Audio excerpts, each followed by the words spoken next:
সেহরির সময় বাড়িতে ফোন দিলাম। আম্মা ফোন ধরে বললেন, হ্যালো। আমি বললাম, আব্বাকে দেন। আম্মা খানিক অবাক হলেন। সাধারণত বাড়িতে ফোন দিলে আম্মার সাথেই বেশি কথা হয়। আব্বা ফোনে কথা বলতে তেমন স্বাচ্ছন্দ্য বোধ করেন না। আম্মা আব্বাকে ফোন দিলেন। আব্বা ফোন ধরতেই আমি বললাম, আব্বা, আব্বা, ও আব্বা, আব্বা, আব্বা। আব্বা অবাক গলায় বললেন, কি হয়েছে আব্বা?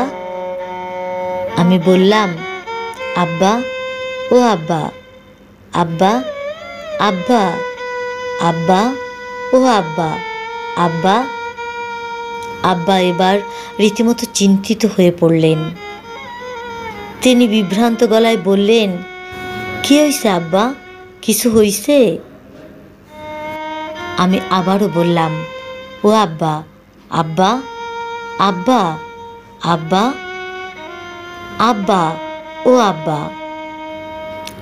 আব্বা বললেন, আব্বা কি হয়েছে, কি হয়েছে? আমি ফিক করে হেসে দিয়ে বললাম, কিছু হয় নাই, এমনি। অনেক দিন ধরে আপনারে ফোন দেই না। কতদিন আব্বা আব্বা বলে ডাকি না। মনে হচ্ছিল আব্বা আব্বা ডাকার জন্য বুকের ভেতরটা শুকাইয়া গেছে। পানি না খাইতে পারলে যেমন তৃষ্ণা লাগে সেই রকম গলা শুকাইয়া গেছে। কেমন খাখা লাগতেছিল বুকের মধ্যে। এই জন্য তৃষ্ণা মিটাইলাম। আব্বা, আব্বা, ও আব্বা, আব্বা, আব্বা। আমি ফোন রেখে দিলাম। খানিক বাদে আম্মা ফোন দিয়ে গম্ভীর গলায় বললেন, তুই তোর আব্বারে কি বলছস? কেন, কি হইছে? কি হইছে মানে? সেইটা তুই জানোস। সে ফোন রাখনের পর থেইকা কান্তাছে আর কান্তাছে। নামাজে দাঁড়াইয়া মুনাজাত ধইরাও হাউমাউ কইরা কান্তাছে।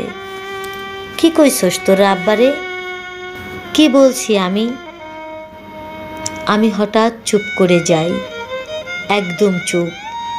আম্মার প্রশ্নের কোনো জবাব দেই না।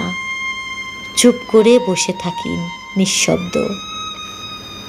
আম্মা আমাকে জিজ্ঞেস করতেই থাকেন, আমি জবাব দেই না।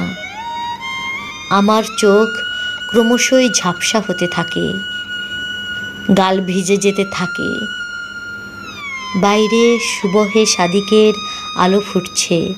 সেই আবছা আলোর দিকে তাকিয়ে আমার হঠাৎ মনে হতে থাকলো, আব্বা কান্দুক, কান্দুক, কান্দুক তার পুত্র। জগতে এই কান্নার খুব দরকার, খুব, খুব। এই অস্থির সময়ে অজস্র কষ্ট, বেদনা, শঙ্কা, হাহাকার, ঘৃণা, মৃত্যু, জিঘাংসার কান্নায় ক্রমশই ডুবে যেতে থাকা জগতে এমন গভীর অনুভূতির তীব্র কান্না, এমন অপার ভালোবাসায় ডুবে থাকা বিশুদ্ধ কান্না খুব দরকার, খুব দরকার।